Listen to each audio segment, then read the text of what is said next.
Ikea was a sort of Scandi blonde wood breath of fresh air, and it was just unbelievably cheap. The whole chuck out the chintz, you could afford to do that. You could refurnish your home if you were, this was the era of Maggie Thatcher's right to buy, a whole new wave of homeowners who suddenly had to furnish their own homes, and they could afford to do it with the help of Ikea, as long as they bought into the very weird experience of walking around the store and having to pick up your own stuff and then build it yourself. Well, have you done that? Yes, many a time. Many a time. I've got lots of children. The children's cots have come from Ikea.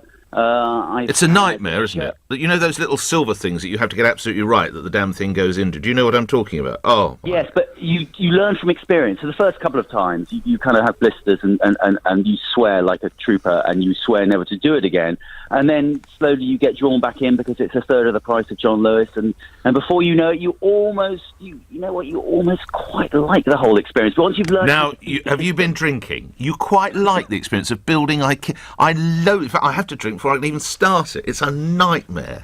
No, I think the experience... The fun is knowing how to beat Ikea at its own game. Go on. So the trick is to in the old days, use the catalogue and now go online and work out the stock code. You can then ring them up and ask them where is this stored in the store. So you go in the back entrance.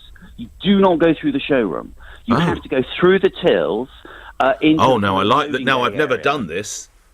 Yes, if you're only going there for one thing or for two things, you go straight and you pick them up from the loading bay. Do not walk through the showrooms, because that's where you will have a divorce and you'll buy all sorts of tat that you don't really want. But of course, it's the tat that made Ikea its profit margins.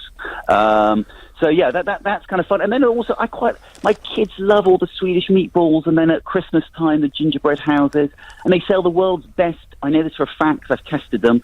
They are the best value batteries, AA, AAA batteries in the world. Unbelievable. They don't last very long, but on an hour of power per penny that you spend on them, they are just miles better than Duracell or any budget one. I bet you've never lastly built the Hemnes daybed frame with 3 drawers. No, I haven't.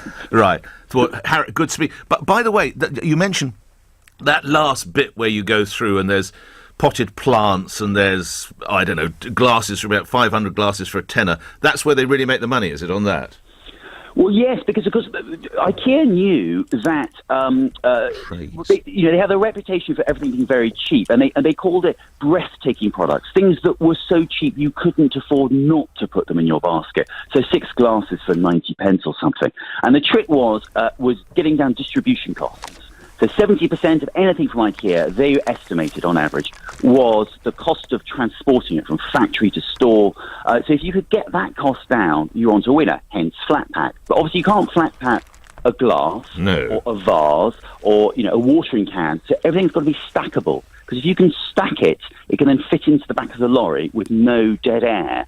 And in Camprad's view, dead air in the back of a lorry was a criminal waste of money.